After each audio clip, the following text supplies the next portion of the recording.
Welcome to the Millionaire University podcast. I'm your host, Brien Gearin, with you today. And on this edition of the MU Pod, I'm joined by Phil Risher. He is the owner of Phlash Consulting, where he helps home service businesses increase sales and keep their schedules full on the regular. Phil, welcome to the show, my man. Yeah, Brien, thanks for having me. I'm really excited to talk with you. Yeah, dude, this is going to be fun. You and I connected for a few minutes before hitting record here, and you and I do almost like extremely similar things with our two companies. So I started nerding out almost immediately. I had totally prepared that after looking you up before chatting. However, you do something really cool where you're not just a marketing company where you do this or you do that or you do this paid advertising or you help with this thing. You guys are consultants. So we're going to dive in. I want to get your origin story, and then we're going to talk all about how you got to where you are and how when you hit that scaling phase, all the way from you kind of dropped a hint that you used to live in a bus. So I'm going to ask about Yeah. that, or I'm going to ask you to talk about that in your origin story. However, starting this on your own, not having a marketing background, getting all the way up to, I believe you told me you guys are approaching over seven figures, almost $2 million in revenue. So from zero to hero, like in about, I think you've been doing this 6 years, you said. So Yeah. I'm going to shut up. I want to hear your origin story. Tell us how you got to where you are. And then we're just going to dive right in and talk about everything as it concerns Phlash Consulting. Yeah, for sure. So going back to graduating college, I started an enterprise rent-a-car right out of school. And I went into their management trainee program, and I was running a local service business, about $3 million local business. I had 15, 20 employees, and I got paid off the bottom line of a $3 million business. So sales going up, going down, cars getting lost, all this stuff was on me. Then I read a book, Rich Dad, Poor Dad, Robert Kiyosaki, and he said the number one skill you can have is sales. So I had learned how to manage a local service business, but I didn't have really good sales strategy. So I went into corporate enterprise and I sold fleet management services to home service companies. So I was calling on 10 million, 20 million, $30 million HVAC contractors, CEOs, setting meetings, talking with them about their business, and then selling them fleet management services to enterprise. Simultaneously, I'm a big Dave Ramsey guy, paid off student loans, did other things with money. And I started a blog because my wife is a kindergarten teacher and all her friends were asking me about personal finance and how did I pay off student loans. So I started a blog when I was 25 as well. And that blog, I built a WordPress website. I started doing SEO. This was before ChatGPT. I was writing 3 blog posts a week. I was doing email marketing, social media content, learning about backlinks, learning about getting featured. And I ended up building that blog into 40,000 people per month to my website. And I was featured in Forbes, CNBC, Yahoo Finance, a bunch of other things. So when I go to these meetings with these CEOs and ask them, what's going on with their business, we start talking about marketing. And in the back of my mind, I'm like, man, I could definitely help these companies. Well, I decided to leave my job at Enterprise. I didn't like it. And I bought a school bus and I made a little tiny home. And I traveled around the country with my dog and I did news interviews. I created YouTube content. This was all like influencer, pre-influencer stuff. And I never really got to the influencer phase of anything. But the skill set of learning all of this stuff, email marketing, YouTube content, social media, all these things. When I came back from traveling, one of my clients that was in the fleet management side was a $3 million home service business. And he was friends with me on Facebook. And he reached out to me because he saw I was back in town. He's like, hey, man, you got to come work with me. I need a director of business development. I know you're a beast. Like, you're going to help me crush it. When I went to work there in the first 2 months, all my worlds collided. My enterprise experience of running a $3 million business, getting paid off the bottom line, plus all my digital marketing experience of getting website traffic, converting it into leads, retargeting it to bring them back into your funnel. Everything collided. And within the first year, he went from 3 million to 4 million in revenue.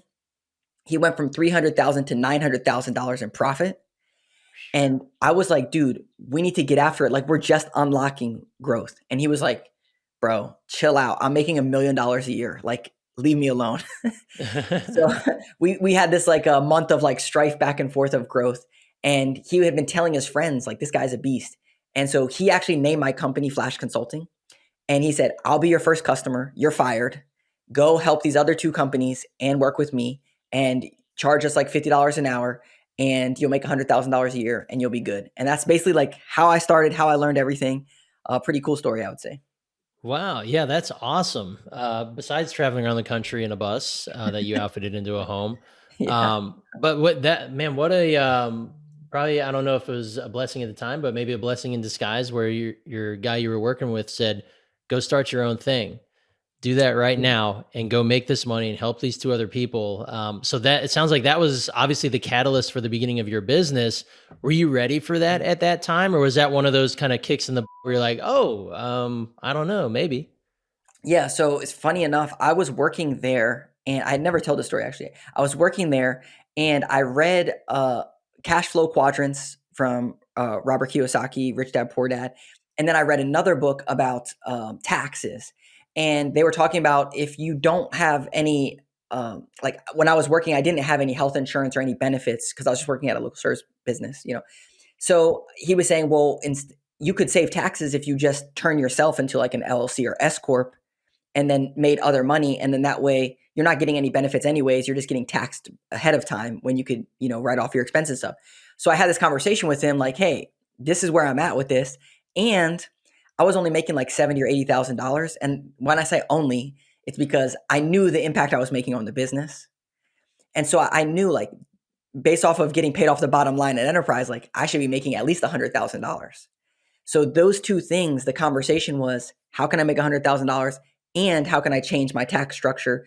And it all kind of came to this point of like, you need to go help other people do this. I love that. Yeah. Hot tip to any aspiring or current early stage entrepreneurs out there: S corp. This is not official financial advice. I'm not a Yeah, financial advisor, but that was a game changer for my business when a CPA alerted me to the fact that I don't have to be a sole proprietor and get taxed like one. that's right. And to give a little context there, I mean, this is not financial advice, but basically when you're an LLC, you get you get taxed both ways. You get taxed as an employee and as business. But when you have an S corp, you don't get taxed as an employee. You just get, so you save 15% tax. So you can make 70,000 as an employee and 30,000 as a business, and you save 15% tax on that extra $30,000 or Yep. more. Yep. And don't forget about distributions. Exactly. Yeah, yeah. No, we're not getting into tax today, but all right. So you get Phlash Consulting off the ground. Sounds like you had a head start with turning your one-time employer into your customer, and then Yep. two others that came from him. Keep walking us through the story. What how did you get to understanding that?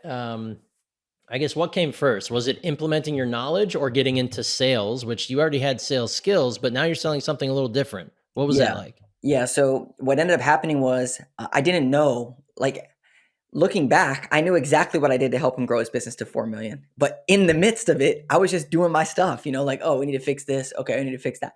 So I had to step back and say, okay, how did I actually like help him get this good growth? And what do I need to do in these other businesses to help them get that similar growth? And so those three clients was 40 hours a week. And then I got referred to another client from this guy he was just hyping me up because I was crushing it for him and I was still working with him. And then I didn't have any more time to give because I was already at 40 hours. So I'm like, okay, do I say no to that or how do I figure this out? So I realized I need to productize my service and build out like what does this actually look like from a game plan perspective. So I narrowed it down to about like 11 different things that I did and I do on a monthly basis to help these people grow. And I built this productized service. This is a pro tip here for people that are just kind of starting out figuring things out. There's a good quote from Dan Sullivan. We're talking about this pre-show called Who Not How. And what I did was I never worked at an agency before. I had literally no agency experience aside from what I did for 4 years running my blog and doing other things. So I didn't know anything about hosting websites. I didn't know anything about building, you know, really nice websites, SEO, like real technical SEO, Google Ads, like a lot of things on there that I didn't know. So what I did was I found a digital marketing company that does all the right things. I vetted them out because I knew what I needed to do. I just didn't know how to do it. And I told them like, hey, I'm building a productized service. I'm going to get a bunch of clients. I want you to get bolted into my service. I'm going to have this consulting piece that's a percentage for me, a percentage for profit, a percentage for you, and then some for tax. And basically every client that I bring on, I'm going to bolt you in. And this did two things. One, it gave me experts that have my back on things. But two, it allowed me to scale up and down without having a ton of overhead in my business. So a good takeaway for this is when you're thinking about scaling your business, don't just think about like, how am I going to do this, but think about how can you do it advantageously by bringing other people on to scale up and down as you get new clients. Well, and I think that's something that a lot of aspiring entrepreneurs or agency owners, marketing company owners, this is obviously a very hot field to get into, Yeah. right? A lot of people get hung up on needing to know how to do one of the many services that Everything. you can do. Now, is it a benefit if you know a lot about one or two areas of marketing? Yes, absolutely. However, and I noticed this too in my own business, I came in as a Facebook ads guy. That was my thing. That's what I started my business on. But as I started working with more and more clients, I realized I had more and more issues that I was not personally trained on solving. So that turned into hiring my first guy to run Google Ads, and then hiring my first email copywriter, and then hiring my web developer, my full stack engineer. You don't have to know everything about the nuts and bolts about what you're selling and what your company does in order to do it. So let's. I want you to riff on that. Like, what when you realized that was that? That sounds like that was an unlocking move for you. Correct. But was there any animosity, or not animosity, but I guess irritation or anything that came along with that? Like, what were the struggles when it came to finding the right place to do it, making sure that they weren't going to bail on you or that they're going to do great work, because your opinion of how things need to get done needs to match with theirs. What was that scenario like for you? Yeah. So if we go back a little bit, when I went to that $3 million home service business, this was my big strife. Most digital marketing companies are just doing Google ads out here in the universe, doing SEO. It's all black magic and voodoo. No one knows if it's working or not. And I would get on these calls with these digital marketing companies because I knew a little bit from running my own stuff. Like, okay, you're telling me these are the conversions from Google ads, but who are these leads? Who are these people? And they would say, oh, it's in your CRM. You just have this reporting, blah, blah. Your return on ad spend's in your CRM. And so I'm like, okay, I need to figure that out. So I solved all those pieces in the business. But the digital marketing company at the time, it was like, one of these big ones. You would know them if I said them to you. I was like, it rubbed me the wrong way. So I went and found a digital marketing company that could fit into this program that I built for this guy, that all lined up. And I ran the playbook and I knew that it scaled. And that was the marketing company that I said, hey, we have something good going here. Let me bring you into the other mix of these companies. So I already kind of had this trial and error run with them. But if you're just finding people out in the wild and you don't know, give them a couple project pieces. Like, let's say, like for me, this is a funny story. For the first 5 months of running my digital marketing consulting company, I didn't even have a website. So I'm selling digital marketing. I didn't have a website. So like, think about it. Like, hey, could you set me up a website and let's see what it looks like? And then that would be like a good test of this, if this makes sense or not. So that was kind of my thing. One other kind of pain point that people will usually push back on is, okay, well, when you go out and sell this thing, are the people pushing back that like, well, you're not doing the work, you're just subbing it out, blah, blah, blah, blah, blah. One of the things that was advantageous for me is the way that I pitched it was like, I went out and found all the best nerds out there to do this stuff. And I am managing all these nerds for us and managing this process to produce a great outcome. And I'm going to be reporting, managing, and doing this process on your business. So it's actually a really good thing that it's not just me trying to do Google ads, Facebook ads, SEO, WordPress, hosting, right? So Yeah. it's all in how you spin things. And I think that's a really good piece to hit on for most people.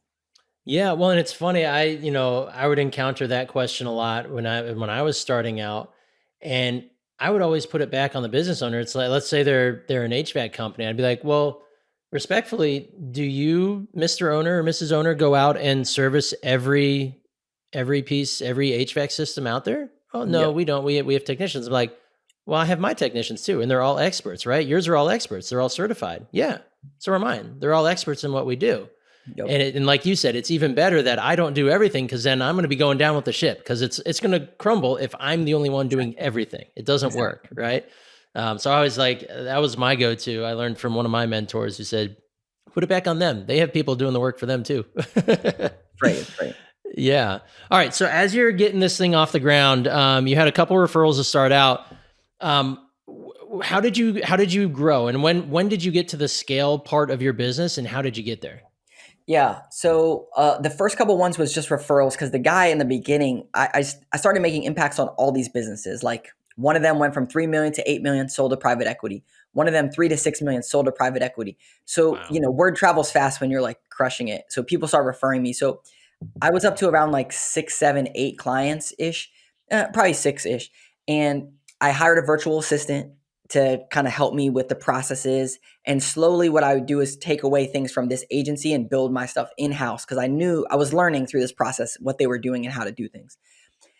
Then I joined a BNI networking group in my local area. And BNI, if you are in some type of home service or something like that, I would highly recommend joining those. Basically, it's a group of a bunch of people that pass referrals back and forth. And that was fruitful. It got me a couple clients from there. I'm no longer in it because I kind of outgrew it, I would say, but it was really good to start with. Probably the biggest unlock for me from a growth perspective was creating content. And specifically, this was about 2.5 years into it. I was at 10 clients. I hired my first consultant and I started hitting content, weekly videos on YouTube, and slowly been ramping up from there. But that's predominantly how we get our customers now, is referrals and then content. Awesome. I love it. That's I think so many entrepreneurs who are starting out think that, oh, I need to have money to go run my own ads and to do my own stuff on Facebook, or, it's like, no, you just literally document your journey at a bare minimum, and people will start seeing it and noticing you. And then the more clients you get, now your referral network starts growing, as long as you're providing stellar service, and it starts to snowball. That's right. And I will say, we're talking specifically marketing, but any business that's out there, the number one way to get customers, in my opinion, is to build B2B partnerships and referral partnerships. So like Hmm. when I went to work at the home service business that was $3 million, it was a $3 million business with 36 Google reviews. That's it. And the way that he was $3 Wow. million was he had 150 HVAC referral partners that would send him leads and customers every single day. So instead of praying to the Google gods, hopefully you send me leads today, he would go and pay his referral partners for leads that they would send him, that were warmer leads that would convert at 80%, and he would pay them, and they loved it. So for people out there, go and find complementary services that can send you leads. Like for us, it's like fractional CFOs for home service businesses. They refer us. Or like we have one service titan guy, he refers us a lot of business. But people that are referring you, that are directly connected with your people, that you can either pay them for referrals or just build goodwill with them, that they're going to send you leads. Yeah, strategic partnerships are huge, and I figured that out for myself a few years ago. I was always a decent networker. I joined chambers of commerce. I Yeah. started growing my network from nothing. But when I realized the power of a strategic partnership with people who are more influential and far more powerful than me, Yeah. that was a major unlock. It sounds like obviously for you as well, but for anybody listening out there in any line of business, if you have strategic partners in your hip pocket who are, if you just look at it as being friends with these people, right? We're just friends in general. They're going to want to do business with you or send business your way. So it's Right. it's it's a no brainer. Yeah. Yeah. Yeah. That's right. I agree. Yeah. All right. So you're starting to take off. You're catching all sorts of as you would say, being a beast at what you do. You started bringing things in house. Let's talk about how did you start doing that? Were you hiring the actual fulfillment team in house? Were you just hiring more consultants? How did that start, and where are you guys at today with that in terms of your in house team? Yeah, so the way that I started doing it was I had this full-on external agency. Then I would bring on like a VA or something, someone overseas or something, and I would slowly give them tasks to do and kind of chip away at what we were fully outsourcing. Then if once they got to be like too expensive or something like that, I would then bring it in-house and have someone that was like a full-time person. So I slowly started to chip away at the layers away from me, and then how much that we can control, while bringing on subject matter experts throughout to like build it in our company. So I guess for someone listening to this, is like you can find someone that's fully external, and then slowly, as it gets to the point of like, we operate on profit first. We talked about this before, but like Yep. percentage buckets. It's like, okay, this percentage over here is too high, so I need to reallocate that to consultants or contractors, then reallocate that to payroll, and kind of balance this out and slowly dip down like that. Hmm. Okay. How did you, when you were, being a consulting business, how did you start finding? Because I imagine there's the people who do fulfillment, right? Whether it's writing a Google ad or managing a Google account or a Facebook account, whatever. But then you Yeah. have the consultants. That's a higher level. That's a higher skill Yeah. level, right? That's somebody who needs to be almost like another Phil, right? Yep, yep, yep. So how did you walk me through how you started hiring for that? When you decided that this was the route that you were going to go, and then how did you start finding those people with the higher skill level? Yeah. So the first consultant that we hired was someone that I worked with at Enterprise, who was in pharmaceutical sales and medical equipment sales. And she had literally no digital marketing experience. But she didn't have to know digital marketing. She just had to know how to grow a business. And the digital marketing stuff was going to be done by the back end team. I could teach her like what to look at and how to analyze the data and make decisions. So she was literally, and she just hit 4 years working with us. So like she's been great. Customers love her. The second consultant that I hired was someone that actually worked at that other agency, and she was like kind of like my go-to person, and she was leaving, and it wasn't a poach situation at all. The way that it worked was she left and she told me I'm leaving. And I said, well, if you're going to leave, that's fine. But like, wait till you leave. And then you can reach out to me if that ever makes sense. She came and worked with me, and then she helps refine a lot of our processes. But here's someone that, you know, in digital marketing, the way that I spin this is our consultants get a percentage of the revenue from the monthly retainer. So these people are making over six figures, up to $200,000 a year, because they're like, they have to be owning their clients and they have to have Mhm. some uh, upside. So these people, you know, they come in maybe making 60, 70, $80,000, but they can realistically make 150 or 200 after the first year or two. So that's kind of how I got these top tier people that are like they get business, they can grow the businesses, and I can fine tune the digital marketing stuff because we have like a director of digital marketing, all these specialists and stuff that can kind of tell them the numbers and then they can make it all work. But that's been my thing. I think the next person that I hire, the next consultant, won't have any digital marketing experience either. Mostly like running, they have to have run businesses before, because it's to your point, like you've run, you know, been in businesses, I've been in businesses. That is the hardest thing to teach because you can't teach it unless you've Mhm. actually experienced it. Yep, exactly. That is one of the most difficult things because there's nothing harder than having a whether they're a W-2 employee or they're coming from the W-2 world or just even freelancers might have a little bit window into it because they technically run their own business, but without that experience of being a business owner, like you can't explain it to somebody. You can explain it to somebody all day long, but it's going to fall on deaf ears because they haven't done it before. The That's right. experience is the key. Yeah. That's right. And the commission piece, because like the way that our business is structured is those consultants get commission basically off the retainers that they have every single month. So you know, they lose a client, they lose money. They get in client, they make money. So there's a layer to that which some people are not comfortable with. And people that are Mhm. comfortable making 60, 70, $80,000, which is fine. Of course, this role might not be the best thing for you. But if you're good at customer relations, if you like to execute, if you like to make a bunch of money, like this might be the best role for you. So I think Mhm. for me, one of the hardest pieces, usually this was around like 700, 800,000, was like, I literally have to bet $100,000. So like my profit, I have to bet on this person that this is going to work, or I lose that money basically. Mhm. And it was very, very hard to come to grips with that, because I'm like, I could take this money and just like put it in the stock market or buy some other asset. And once I got over that hump, it made a lot more sense, but that was very, very challenging for me. Yeah, I bet. And you mentioned that your consultants are there's commissions off the revenue there. So, does that mean do your consultants also sell new accounts, or is it more so you guys are? It sounds like you have plenty of inbound opportunities. Or do they have any say in who becomes a new client, or how does that work? Yeah. So when they start out, they have zero clients starting out. And part of their onboarding process for the first 4 to 5 months is like, you know, sitting in on other client calls, watching our recordings. But what they do is we give them a list of prospects and they record looms all day long, auditing all of their stuff. And they send these looms to these people. So, like, by the time they get into the field, they've looked at hundreds, if not thousands, of home service business websites, Google business profiles, Facebook ads. Like, they've gone through and audited all of these things, so they kind of get up to speed pretty quickly, and they can go out and find clients. They can send these emails. They can call people. They can do this stuff. We also have inbound leads from all the content and everything. So like we have deals coming through the pipeline. As far as like, can they say, no, this isn't a good fit? Can they say, yes, this is a good fit? I'm pretty good about distilling down no or yes, but I usually try to put them with the right person and have them on the calls to make sure it's all lines up correctly. Gotcha. And how, I guess, do you have a feel for how many specific clients a single consultant can manage? Or I guess what are the amount of clients each consultant, do you have, how many consultants do you guys have? We have three.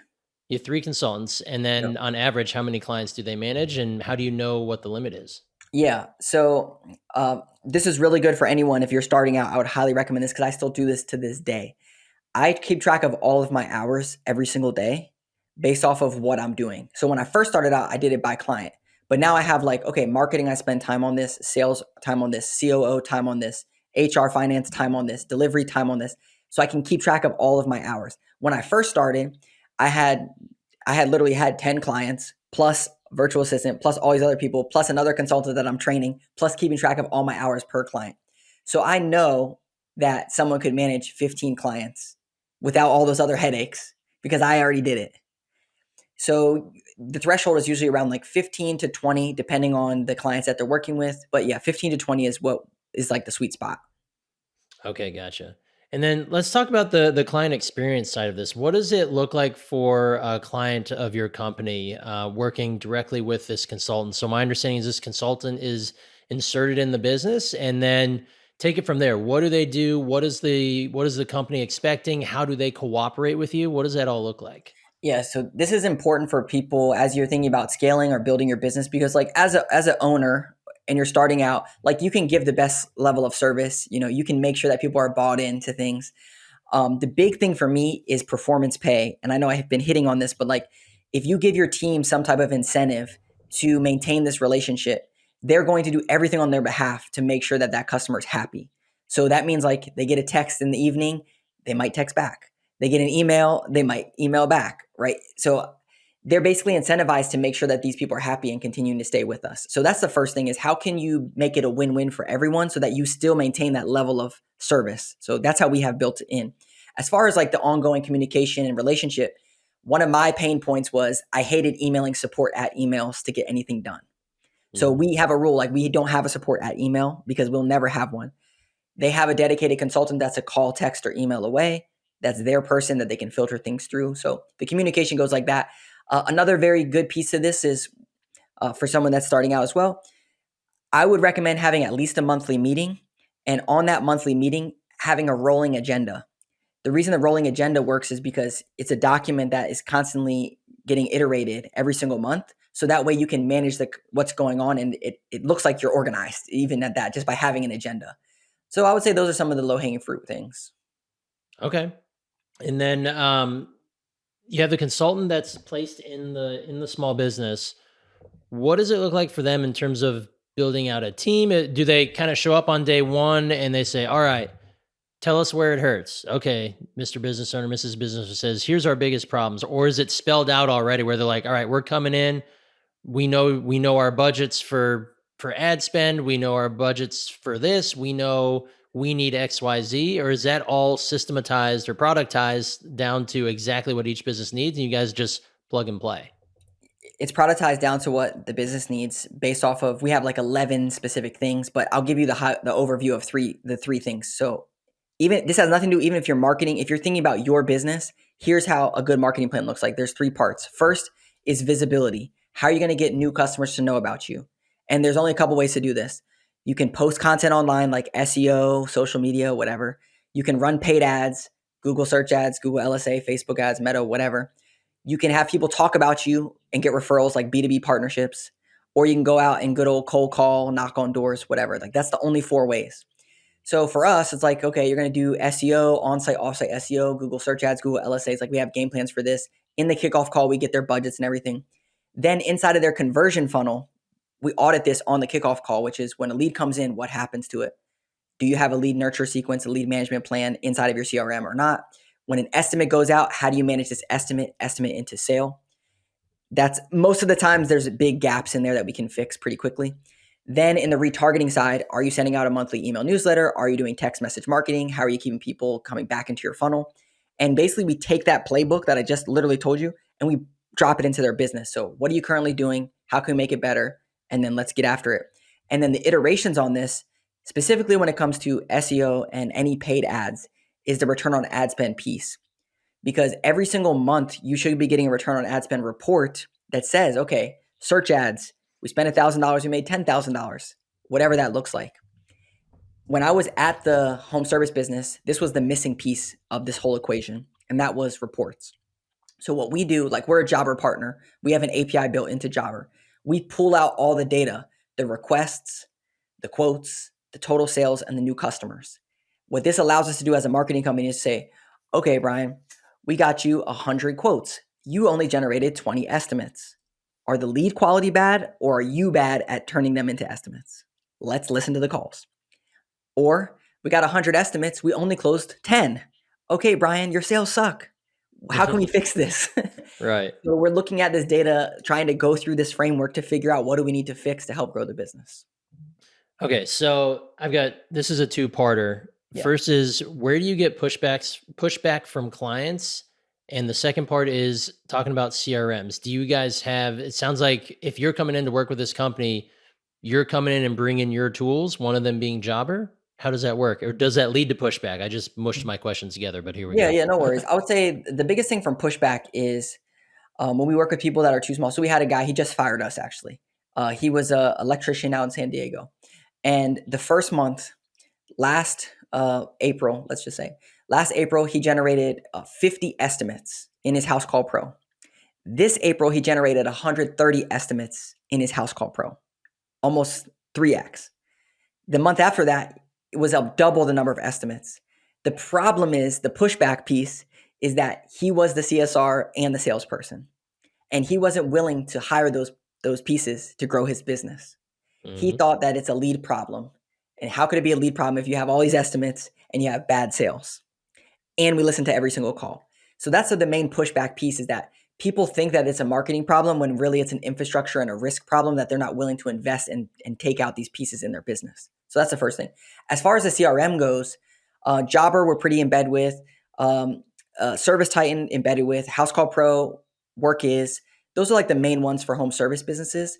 If they don't have a CRM, that's a red flag for us, because how are we going to track any reporting? How do you even know what's going on in your business? You're probably not the best business owner if you don't know your numbers. So like we might Hmm. not want to work with you because you're not going to be growing and you're going to fire us like this exact situation. Hmm.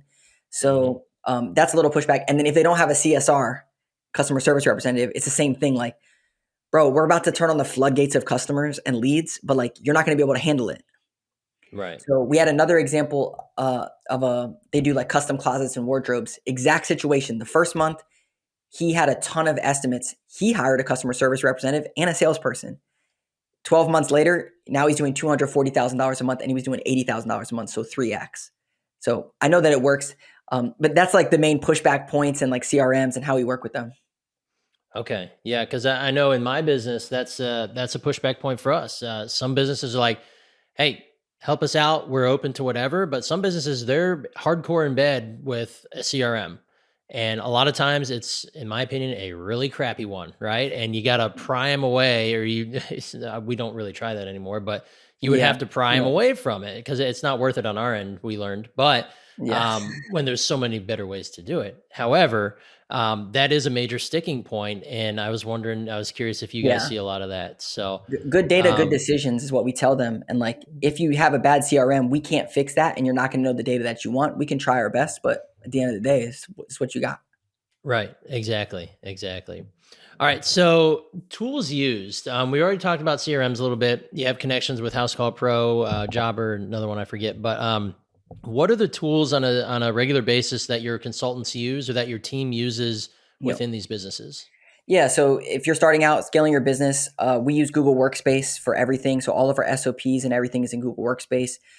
We use there's a book called Systemology, and that book he took the E-Myth and he took it to the next level and built out Systemology of how do you actually document SOPs, and we documented them inside of Google Drive with that. Then we brought on Asana for project management tools. So basically, what Asana allows us to do is to keep track of all of the projects and move things to different buckets. I would recommend it for any business that's project based. Every team has their board. It kind of all works together. We can easily see what's behind and what's not. We use Slack for communication, so that way everyone can communicate in one place because we're all over the world. We don't even have a physical office. Everyone's remote. And then a recent one that we added is Fathom for call recordings. So all of our consultants, they have Fathom, so they record all of their meetings. Then I can easily see, like, I have alerts. So if someone says concern or win, I get notified, and then I can see exactly what's going on. And I can even take the Fathom recordings, plug it into ChatGPT, and say, where were the missed opportunities here, and how could this person have done better? Then when I get on the one-to-ones with them, I can literally coach them pretty quickly. So those are some of the tools that I think have been very helpful for us. That it's basically that's our tech stack right there. Okay. How did you approach pricing, and how did that change over your years of being in business? Yeah, there's a book called Marketing to the Affluent, and it's by Dan Kennedy. Highly recommend reading it. He says that as you make more money, as you charge more money, people work with you because of who you are, not what you do. So what I focused on 3 years ago when I started to really scale was how can I build the story in my prospect's head that I'm working with Phlash Consulting? And what is the story that they're going to tell their wife at the dinner table, their friends on the golf course of why they're working with Phlash? They might say they're featured on Jobber, they're Jobber partners, they've been featured, whatever that sounds like. They have over 100 5-star Googlers, whatever that sounds like. I need to give them the story to tell. So when it comes to pricing, one of the levers that he says is affluent people want to brag that they're hiring a marketing company that costs XYZ, right? That's one of the levers that you can pull to show that you are the top notch. So when people tell me it's expensive, I say good because I want it to be expensive because that's how great it is. And this was something that evolved over time because before I didn't know what to charge for anything. Now, the way that we look at this, and this is good for anybody out there that's thinking about how they're going to price their stuff. So in my space, home service, most home service businesses are spending 3 to 10% of their revenue on marketing. 3 to 10%. So let's say you're $1 million, you be spending $30 to $100,000 on marketing. So my money and all your ad spend needs to fit in there. So I know the numbers work perfectly. The other thing is if you're gonna hire a new employee in your company, you're gonna be paying them at least like $20 an hour after all the taxes and everything. So that's $40,000 a year. So if I can get around there with my pricing, you're going to get all this stuff and these processes and these systems and these automations and reporting and these experts in your business for a $20 an hour employee. That's pretty good. So this is kind of how I think about pricing and how I structure it so that it's a win-win for everyone.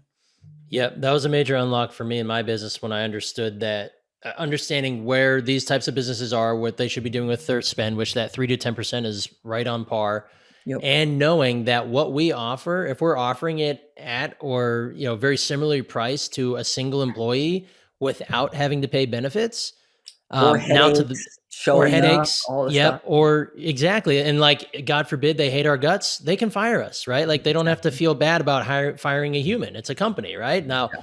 we're obviously humans in a company, but the point is taken that, oh, okay, like this is now a deal for me for paying like 4 to 5 grand a month for everything that we're getting. Because not only are you getting, leadership from a consultant, but you're also getting the team the consultant brings for the same price. Like Exactly. it's makes Exactly. it a steal Yeah, almost. exactly. We have a slide in our deck, but it's like if you were going to build out our entire infrastructure yourself, you're going to be spending like $300,000 $400,000 per year for all these experts, systems, automation, processes, and everything. Yep, absolutely. And then that's the immediate the shut up slide, right? Like, oh, Yeah, okay. yeah, We're not gonna whine about this price. yeah, exactly. Yeah, I love it. Awesome, man. Well, I want to round this out. I'm really curious. What does your day look like now as the owner of Phlash Consulting? You've got a heck of a company that's up and running. Sounds like you have great people working for you, working with you, and helping out your clients to dominate their business. What does your day look like as the owner of this company these days? Yeah, so about a month ago, I took my first vacation.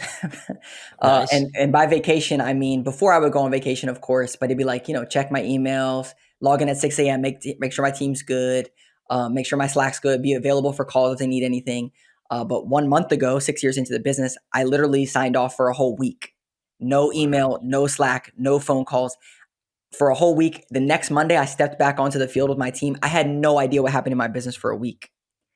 And that week we got a new client and I had 3 prospect meetings set up for me and we closed one of them. So basically, over the last year, I've been trying to figure out how to buy back my time and build a real business that doesn't rely on me on the day to day. So right now, in the hierarchy of seats, I am still in the sales seat. So I still run the sales calls, which would be the next person that we hire. And I'm still responsible for marketing, which is inbound leads through content. But we have a director of digital marketing who runs all the digital marketing stuff. I still work with our consultants, even though the team is pretty refined now because they've been with us for a while. And then I'm the COO and overseeing, all the operations and HR finance. We have like bookkeeper, CPA, benefits, all that kind of stuff. So I just kind of oversee that. But I keep track of all my hours, so I know all the hours that I'm spending on things. But that's usually what my day to day looks like. Is like podcasts. Sometimes I might hop on a client call to help out with things. I do prospecting calls and making content, podcasts, all that kind of stuff. Awesome, awesome, man. That's living the dream right there, and it's been Thanks, man. obviously tons of hard work to get there, and an incredible job building an awesome company. Last thing here, where are you taking Flash Consulting? What do you see in the next year, 3 years, 5 years plus? Yeah, it's kind of crazy. Like I feel like I've been at it, and it feels like it's a dream and that kind of stuff. But I really feel like I'm just like at the point now where it's like I have a business that's ready to like go. Like I feel like I'm at where the guy was that I was working with, where it's like, bro, we just got all this stuff set up. Like let's go for it. That's where I Hmm. feel like I'm about to be at when I hire the next salesperson that I can really like go for the gusto. Um, and this is important. I just want to share this. This was a pivotal part for me was I was making around like $250,000 a year, and I could be completely, set like revenue wise. I was probably making like 100 or 150,000 in profit, but I couldn't take vacation. I also was like, stuck dealing with these clients all the time. And I felt like, okay, am I just going to keep my talents hid under a rock, or am I going to actually like go out and like build out this thing and go for it? And that was a pivotal piece where I'm like, okay, I'm in it. Like I got to go for it now. And I feel like I'm kind of at a similar spot with my business now, with one big caveat. All the people on my team are performance pay, and I've sold them the dream. So I got to go out there and execute on their behalf to make sure that this is what I tell them that it's going to be, which is another motivating factor. So for me, I mean, we could be 10 million, $20 million. Who knows? All I want to know is like, I'm helping our team make a bunch of money. I'm helping our clients make a bunch of money and having fun. Awesome, man. I love it. I love it. This has been fantastic. Thank you so much for stopping by and sharing your time and knowledge with us. I want to make sure anybody out there listening, if they want to look up Flash Consulting, they want to catch up with you, Phil, if they want to reach out, and what's the best way to do that? Yeah. So if you are a home service business owner and you're liking some of what I'm saying, or we do these free marketing audits, you can go to flashconsulting.com, PHLASH consulting.com. Or you're just like, hey, this guy seems like a cool dude. I hang out on LinkedIn, Phil Risher, or my Instagram, Phil Risher. You can check me out there. Or we have a bunch of YouTube content at Flash Consulting as well. Nice. And podcast host, right? Let's get a little plug in for your podcast. Yeah, so if you go to our YouTube channel, Flash Consulting, all the interviews are going to be there. We have tons of content, like literally 2, 3 videos per week coming out, a bunch of content over there. So that's probably the best place to check it out. Awesome, awesome. Well, Phil, this has been fantastic. Thank you again for stopping by, and best of luck the rest of this year. Yeah, thanks, man. All right.